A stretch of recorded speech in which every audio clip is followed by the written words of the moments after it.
আসসালামু আলাইকুম এভরিওয়ান, কেমন আছেন? আমি তো আছি আলহামদুলিল্লাহ। আশা করি সবাই ভালো আছেন। অন্য সব ভিডিওর মতো আমার এই ভিডিওটা হয়তো আপনাদের কাছে অনেক ভালো লাগবে। যদি ভালো লেগে থাকে তাহলে প্লিজ একটা লাইক, কমেন্টস এবং শেয়ার করবেন। আমার চ্যানেলটা সাবস্ক্রাইব করে দিবেন। পাশে থাকা বেল আইকনটি ক্লিক করে নেবেন যেন ভিডিও ছাড়ার সঙ্গে সঙ্গে আপনাদের কাছে পৌঁছে যায়। আমি কোনো রকম ওভেন ছাড়াই এই চুলায় তৈরি করে ভ্যানিলা স্পঞ্জ কেক দেখাবো। এটা ফ্যামিলি কেকও বলতে পারেন। 5টা ডিম দিয়ে কেকটা তৈরি করা হয়। কেকটা সাইজও অনেক বড় হয়, ফ্যামিলির সবাই খেতে পারে মন ভরে। কেকটা খেতেও দারুণ মজা। এই যে দেখুন কতটা সফট হয়েছে এই কেকটা।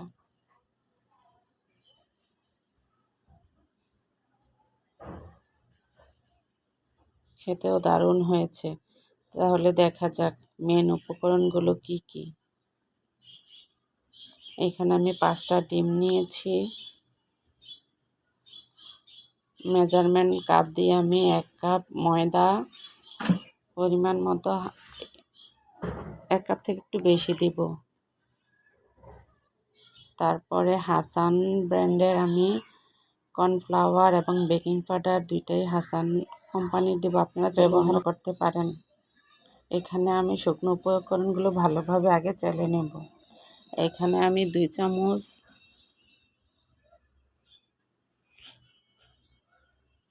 বেকিং পাউডার দিব, 1 চামচ, 1 চামচ থেকে একটু বেশি। তারপরে 2 চামচ কর্নফ্লাওয়ার দেব। তারপরে দিয়ে দেব 4 চামচ দুধ।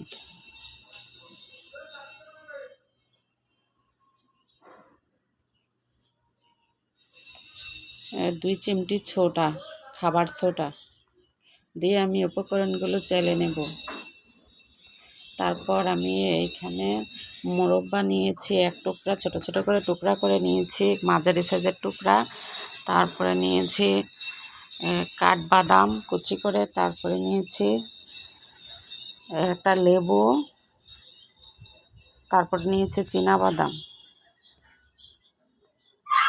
এখন আমি ডিমগুলো ভেঙে নেব, 5টা ডিম।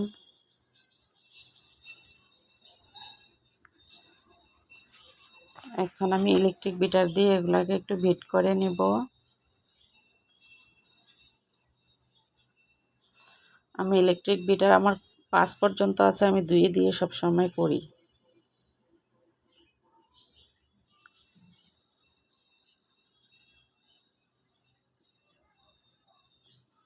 আস্তে আস্তে একটা ফোমে পরিণত হয়ে যাবে। এই যে দেখুন, এরকম ফোম হয়ে গেলে আপনারা বুঝতে পারবেন যে এটা কেকের জন্য রেডি হয়ে গেছে।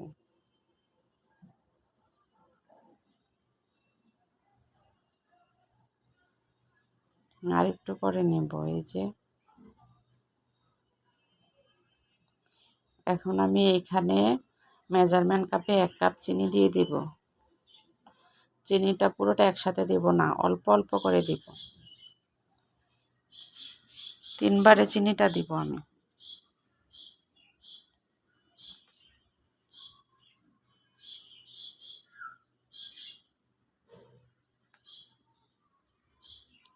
এই যে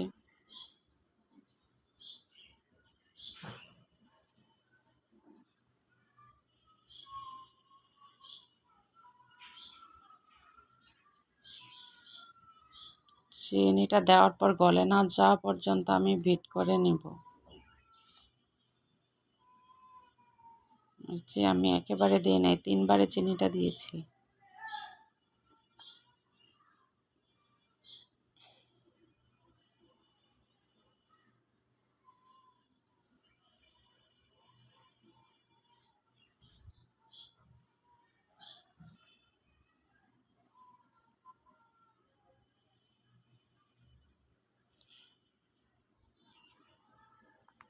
না গলা পর্যন্ত আমি বিট করতে থাকব। নিচে দিয়ে দানা দানা যতক্ষণ পর্যন্ত লাগবে ততক্ষণ পর্যন্ত বিট করতে হবে।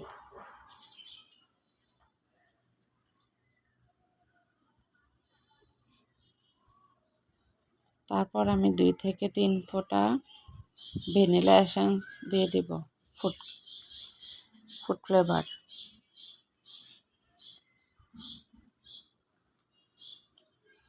বেশি দিলে তিতা লাগবে, 3 থেকে 4 ফোঁটা দিবেন।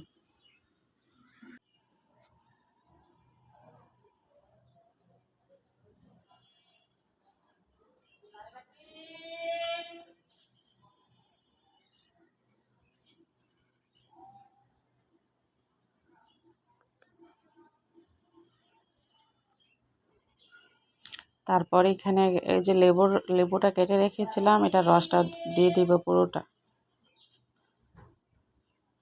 এটা কাগজি লেবু, আর যদি অন্য লেবু হয় তাহলে 1 পিস দিবেন, কেটে 1 পিস দিবেন। আর কাগজি লেবু হলে পুরোটাই দিয়ে দিবেন।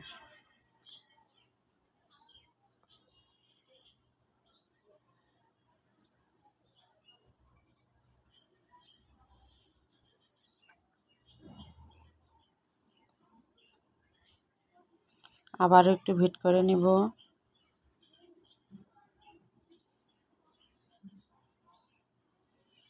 এখন আমি তেল দিয়ে দেব। তেল মেজারমেন্ট কাপে 1 কাপ দিব। তেল দেওয়ার পর বেশি ভিট করা যাবে না, তাহলে কেকটা চুপসে যাবে, ফোমটা চুপসে যাবে, কেকটাও সাইডে দিয়ে চুপসে যাবে। হওয়ার পরে তেল দিয়ে আমি 1 মিনিট ভিট করব শুধু।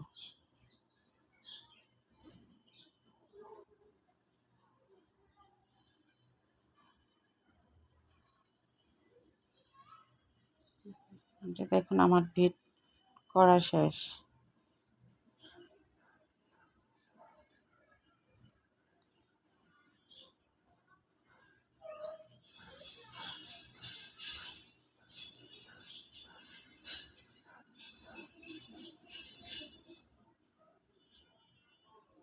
এই যে এরকম হয়ে আসলে পরিমাণ মতো 1 চিমটি লবণ দিয়ে দেব।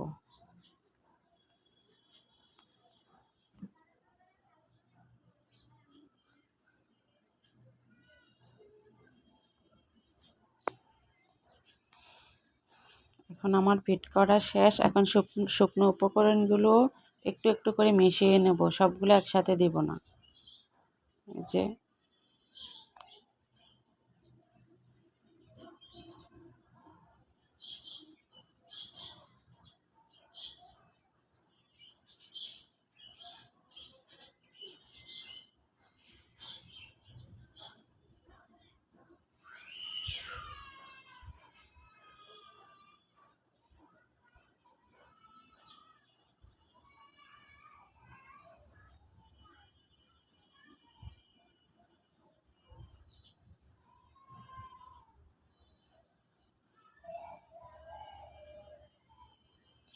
আস্তে আস্তে আমি এগুলো মিশিয়ে নেব। সবটুকু একসাথে দিয়ে দিলে দলা পেকে যাওয়ার ভয় থাকে, এই জন্য আমি একটু একটু করে মিশিয়ে নেব। আর জোরে জোরে নাড়াচাড়া দিলে ফোমটা নষ্ট হয়ে যাবে, আস্তে আস্তে করে নাড়াচাড়া দিয়ে মেশাতে হবে। এই যে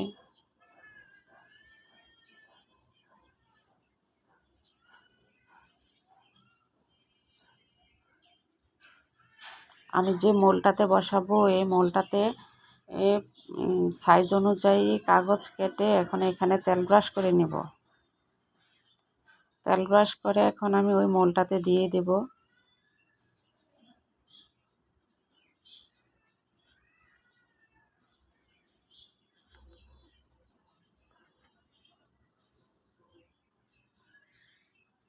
যে আমি দিয়ে দিচ্ছি, সবটা একসাথে ঢালবো না, আস্তে আস্তে করে ঢালবো।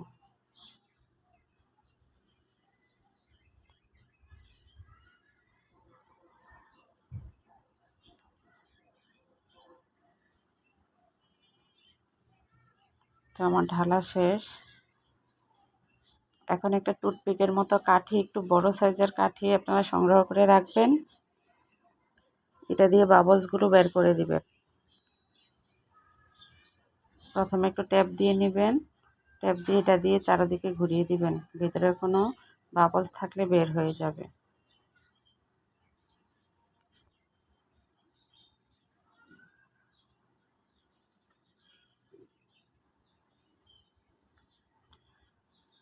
এখন কেটে রাখা মোরব্বাগুলো, তারপরে বাদাম, সব উপকরণ দিয়ে দিব। আপনারা চাইলে এখানে চেরি ফল, কিশমিশ দিতে পারেন, কিন্তু আমার মেয়ে পছন্দ করে না, এই জন্য আর দিই নেই।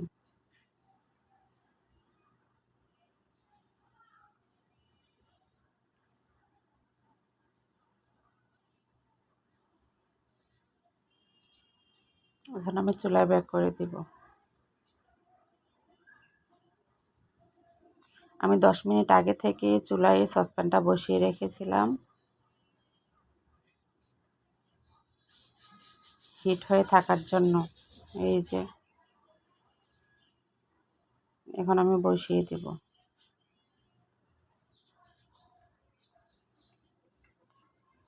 ঢাকনা দিয়ে ঢেকে উপরে একটা শিল দিয়ে দিব,